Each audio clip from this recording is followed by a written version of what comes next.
Good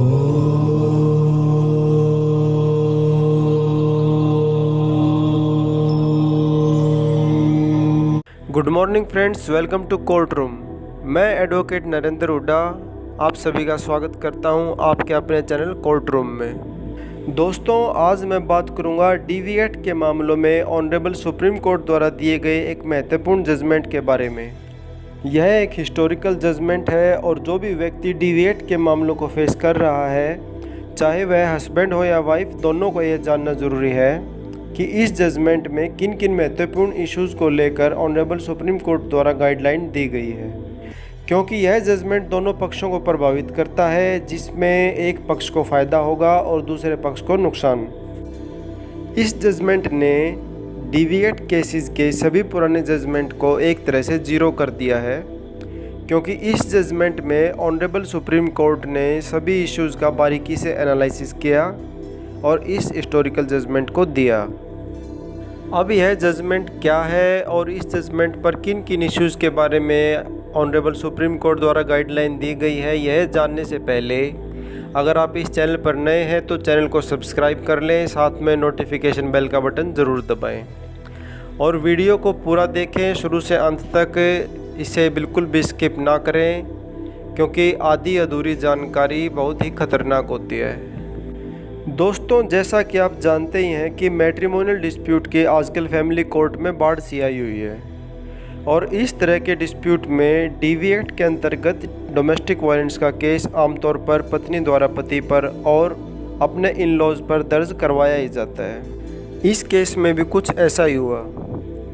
यहाँ wife द्वारा अपने इन लॉज के against domestic violence act section 12 के अंतर्गत एक केस फाइल किया गया, जिसमें आमतौर पर जो रिलीफ वाइफ द्वारा मांगा जाता है, जैसे कि मेंटेनेंस को लेकर, चाइल्ड कस्टडी को लेकर और राइट ऑफ रेजिडेंस को लेकर रिलीफ क्लेम किया गया और लोअर कोर्ट द्वारा यह रिलीफ वाइफ को दिया भी गया।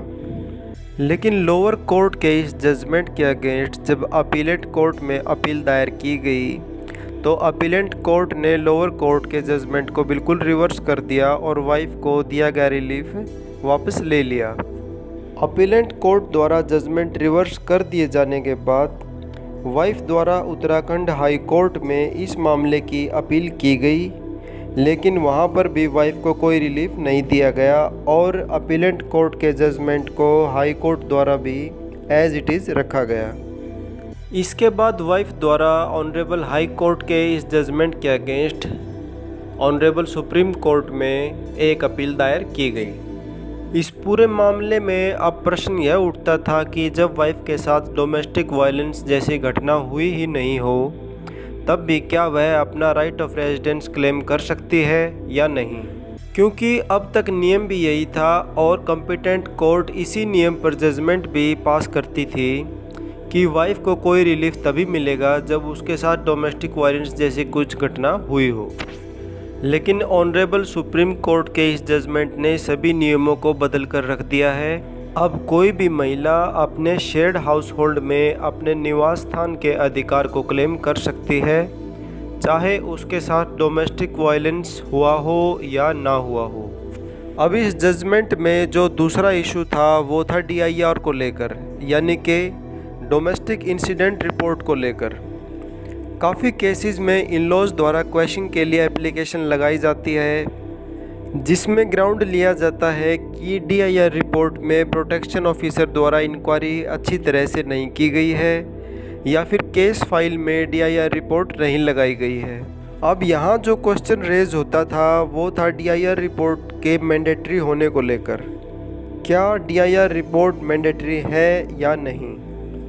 यहाँ पर भी ऑनरेबल सुप्रीम कोर्ट द्वारा यह साफ कर दिया गया है कि DIR रिपोर्ट अगर है तो मैजिस्ट्रेट इस रिपोर्ट के आधार पर ऑफेंस का कॉग्निजेंस ले सकते हैं और अगर रिपोर्ट नहीं है तो मैजिस्ट्रेट कोई भी डिसीजन ले सकता है इस एक्ट के अधीन रहते हुए। काफ़ी केसेस में यह भी देखा गया था कि जिनमें इन लॉज द्वारा यह कहा गया हो कि पेटिशनर कभी हमारे साथ रही ही नहीं तो उसके साथ डोमेस्टिक वायलेंस कैसे हुआ और उसका हमारे शेयर्ड हाउस होल्ड में राइट ऑफ रेजिडेंस नहीं बनता। क्योंकि वह कभी हमारे साथ रही ही नहीं। तो इस जजमेंट द्वारा यह भी साफ कर दिया गया है कि पेटिशनर अपने निवास स्थान के अधिकार को क्लेम कर सकती है, चाहे वह उस स्थान पर रही हो या ना रही हो। इस जजमेंट का लिंक मैंने डिस्क्रिप्शन बॉक्स में डाल दिया है, वहां से आप इसे डाउनलोड कर सकते हैं। तो दोस्तों, आज के वीडियो में बस इतना ही। आशा करता हूँ आपको यह वीडियो अच्छी लगी होगी। मिलते हैं हमारे नेक्स्ट वीडियो में नए केसेस के साथ।